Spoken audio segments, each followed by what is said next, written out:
Hello friend, स्वागत है मेरे YouTube channel Jharkhand study club में। आज हम झारखंड में धार्मिक आंदोलन लेने जा रहे हैं। इससे आगे हम झारखंड का फर्स्ट चैप्टर से 5 चैप्टर तक ले चुके हैं। अगर आप उसे नहीं देखे तो सबसे आगे मेरा प्लेलिस्ट में जाकर देख लीजिए ताकि आपको समझने में आसानी होगी। चलिए स्टार्ट करते हैं आज का टॉपिक। झारखंड में धार्मिक आंदोलन। झारखंड में धार्मिक आंदोलन देखिए, बौद्ध तथा जैन धर्म का झारखंड राज्य पर गहरा प्रभाव परिलक्षित होता है। बौद्ध तथा जैन धर्म का झारखंड राज्य पर गहरा प्रभाव परिलक्षित होता है। देखिए, धार्मिक आंदोलन इसको दो भागों में बांटा है। क्या क्या? जैन धर्म और बौद्ध धर्म। देखिए, जैन धर्म। जैन ग्रंथों में भगवान महावीर के लोरे यादगा की यात्रा का संदर्भ है।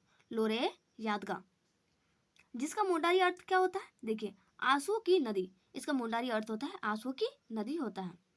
देखिए, पारसनाथ पहाड़ी ये गिरिडीह जिला में अवस्थित है।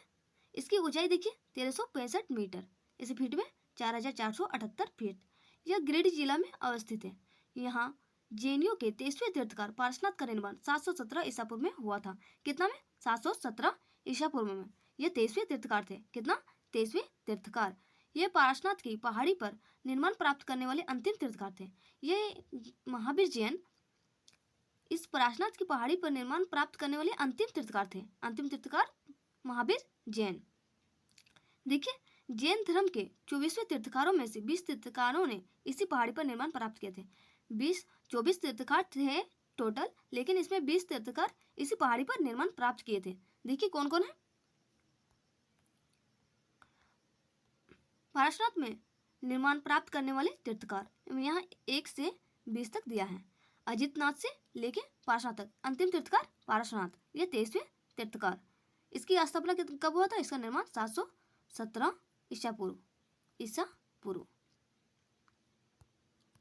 आगे बढ़ते हैं। यह पहाड़ जैन धर्मावलंबियों का प्रमुख तीर्थ स्थल है। यह पहाड़ जैन धर्मावलंबियों का प्रमुख तीर्थ स्थल है। इसे जैन धर्म का मक्का कहा जाता है। याद रखिएगा, मोस्ट इंपॉर्टेंट है। देखिए, पारसनाथ विवाद। पारसनाथ 20 जैन तीर्थकारों का निर्माण स्थल है। कितना? 20 जैन तीर्थकारों का निर्माण स्थल है। अतः प्राचीन काल से ही यह जैन धर्मावलंबियों का तीर्थ स्थल रहा है। प्राचीन काल से ही यह धर्मावलंबियों का तीर्थ स्थल रहा है। पारसनाथ आदिवासी बहुल क्षेत्र में स्थित है। पारसनाथ कहाँ स्थित है? पारसनाथ आदिवासी बहुल क्षेत्र में स्थित है। आदिवासी बहुल क्षेत्र में स्थित है तथा यह आदिवासी समुदाय का भी धार्मिक स्थल है। यह आदिवासी है ना, उन लोग के लिए धार्मिक स्थल है। आदिवासी समुदाय का धार्मिक स्थल है। देखिए, वर्षों से दोनों समुदाय जैन तथा आदिवासी के लोग यहाँ भाईचारों और असमंजस के साथ पूजा अर्चना करते थे। जैन तथा आदिवासी दोनों साथ मिलकर असमंजस पूजा अर्चना करते थे। आगे बढ़ते हैं। देखिए, हाल ही में झारखंड सरकार की सिफारिश पर केंद्रीय पर्यावरण मंत्रालय द्वारा पारसनाथ क्षेत्र को इको सेंसिटिव जोन घोषित किया गया है। ठीक, देखिए, तथा झारखंड की नई पर्यटन नीति इसे पर्यटन क्षेत्र घोषित किया गया है। इसे पर्यटन क्षेत्र घोषित किया गया है। देखिए, 17 मार्च 2020 को जारी एक अधिसूचना में इस क्षेत्र के लिए इको टूरिज्म शब्द का प्रयोग किया है। इको टूरिज्म शब्द का प्रयोग किए जाने पर विवाद खड़ा हो गया है। इस शब्द को प्रयोग करने पर यह विवाद खड़ा हो गया है। जैन समुदाय के लोगों का मानना है। जैन समुदाय के लोगों को क्या मानना था? देखिए, इस क्षेत्र को पर्यटन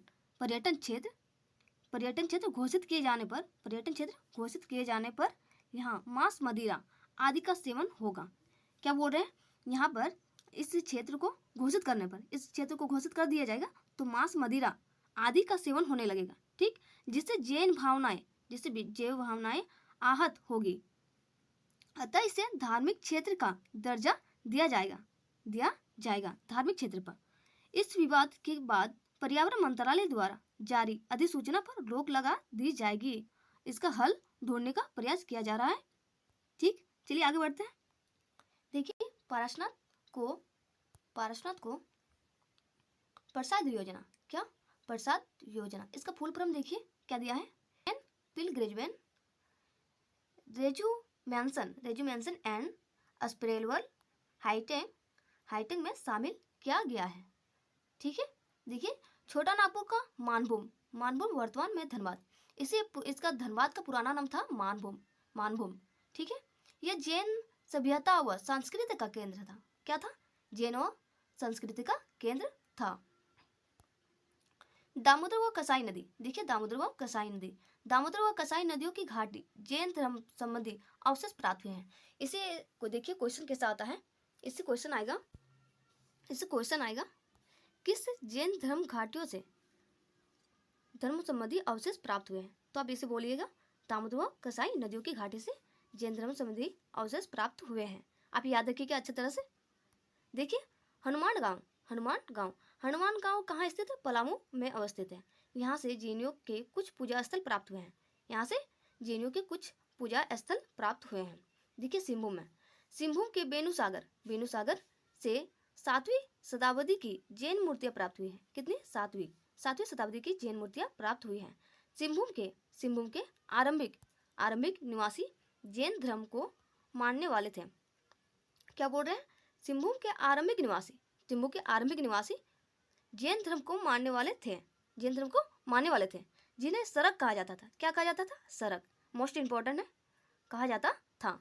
ये गृहस्थ जैन मतावलंबियों थे। सरक श्रावक का बिगड़ा हुआ रूप है। किसका रूप बिगड़ा हुआ रूप है? सरक श्रावक का बिगड़ा हुआ रूप है। जो जनजातियों के लोगों ने इन्हें सिंहभूम से बाहर निकाल दिया गया। हो जनजाति है ना, वो श्रावक को बिगड़ा हुआ रूप को हो जनजाति के द्वारा सिंहभूम से बाहर निकाल दिया गया है। ठीक है, देखिए कोल्हुआ पहाड़ कहाँ स्थित है? चतरा में। यह चतरा जिले में अवस्थित है। इसका संबंध किससे है? बौद्ध और जैन धर्म के दोनों से है। यहाँ पर जैन व बौद्ध धर्म की अनेकों मूर्तियां के अवशेष विद्यमान है। यहाँ पर कोल्हान पहाड़ में है ना, बहुत सारा मूर्तियों का अवशेष मिला है। ठीक है, ये मोस्ट इंपोर्टेंट है, याद रखिएगा, जरूरी है। इस पहाड़ पर 10वें तीर्थकार शीतनाथ को ज्ञान की प्राप्ति हुई है। देखिए इसमें 10वें तीर्थकार है ना शीतनाथ, इसको ज्ञान की प्राप्ति हुई थी। कहाँ? कोल्हा पहाड़ में। यहाँ पर 9 जैन तीर्थकारों की प्रतिमा है। कितना? 9 जैन तीर्थकारों की प्रतिमा है। इस पहाड़ के पत्थर पर एक पद्म चिन्ह है, जिसे जैन धर्म के अनुयायी पार्श्वनाथ का पद्म चिन्ह मानते हैं। ठीक है, देखिए आगे। अब देखिए बौद्ध धर्म। मूर्तिया गांव ये किस जिले में स्थित है? पलामू जिले में अवस्थित है। यहाँ से एक सिंह शीर्ष मिला है, जो साक्षी स्तूप के द्वारा उत्कीर्ण सिंह शीर्ष में मेल खाता है। ये आगे कोरवा गांव, यहाँ से बौद्ध स्तूप की प्राप्ति हुई। कहाँ से? कोरवा गांव से यहाँ से बौद्ध स्तूप की प्राप्ति हुई है। आगे देखिए सूर्यकुंड, ये हजारीबाग जिले में अवस्थित है। यहाँ से बुद्ध की प्रस्तर मूर्ति मिली है। यह सबसे गर्म जलकुंड भी है। सूर्यकुंड हजारीबाग में स्थित है। यहाँ से बुद्ध की प्रस्तर मूर्ति मिली है, याद रखिएगा। बहरनपुर हजारीबाग, यह हजारीबाग जिले में स्थित है। यहाँ से भगवान बुद्ध की 1200 वर्ष पुरानी पालकालीन मूर्तियां प्राप्त हुई है। यहाँ से बौद्ध धर्म के महायान शाखा के भगवान अवलोकितेश्वर की देखिए 6 फीट 8 मीटर ऊंची मूर्ति प्राप्त हुई है। कितना? 6 फीट 8 मीटर ऊंची मूर्ति प्राप्त हुई है। देखिए आगे देखते हैं बेलवा दाग। ये किस जिले में स्थित है? ये खूंटी जिले में अवस्थित है। यहाँ से बौद्ध बिहार के अवशेष प्राप्त हुए हैं। कटुंगा गांव में देखिए कटुंगा गांव, यह किस जिले में स्थित है? गुमला जिले में अवस्थित है। यहाँ से बुद्ध की एक प्रतिमा मिली है। कटुंगा गांव से पटम्बा देखिए, पटम्बा गांव, यह किस जिले में स्थित है? यह जमशेदपुर में अवस्थित है। यहाँ से बुद्ध की 2 प्रतिमाएं मिली है। कितनी? 2 प्रतिमाएं मिली है। पटम्बा गांव में। अब देखिए आगे, दियापुर दालमी यह धनबाद जिला में अवस्थित है। यहाँ से बौद्ध स्मारक प्राप्त हुए हैं। बुद्धपुर से बुद्धेश्वर मंदिर का निर्मित है। बुद्धपुर में बुद्धेश्वर मंदिर निर्मित है। यह बौद्ध स्थल दामोदर नदी के किनारे अवस्थित है। किस नदी के किनारे स्थित है? दामोदर नदी के किनारे अवस्थित है बौद्ध स्थल।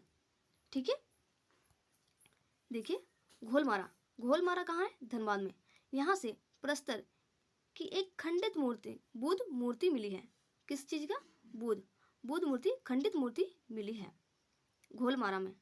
आगे बढ़ते हैं, ईचागढ़ यह सरायकेला खरसावां जिला में स्थित है। कहाँ? सरायकेला खरसावां जिला में स्थित है। यहाँ से तारा की मूर्ति मिली है। किस चीज का? तारा की मूर्ति मिली है। एक बौद्ध देवी है। यहाँ से एक तारा की मूर्ति मिली है जो बौद्ध देवी की मूर्ति है। इस मूर्ति को रांची संग्रहालय में रखा गया है। कहाँ रखा है? रांची संग्रहालय में सुरक्षित रखा गया है। सीतागढ़ पहाड़ देखिए, यह हजारीबाग जिला में स्थित है। यह हजारीबाग जिला में अवस्थित है। यहाँ से प्राप्त बौद्ध विहार का उल्लेख फाहियान द्वारा किया गया है। किस द्वारा? फाहियान द्वारा किया गया है। यहाँ से भगवान बुद्ध की 4 आकृतियां वाली के स्तूप मिला है। कितना? 4 आकृति वाला स्तूप मिला है भगवान बुद्ध की। देखिए अन्य तथ्य, बंगाल में पाल शासकों के शासन के दौरान झारखंड में बौद्ध धर्म की वज्रयान शाखा विकसित हुई है। झारखंड में कुमारगुप्त के प्रवेश के उपरांत बौद्ध धर्म का ह्रास प्रारंभ हो गया है। धीरे धीरे ह्रास मतलब कमी होने लगा। ठीक है, थैंक यू फ्रेंड। अगर मेरा वीडियो आपको पसंद आया तो शेयर एंड सब्सक्राइब कर दीजिएगा। धन्यवाद। फिर मिलते हैं नेक्स्ट वीडियो में।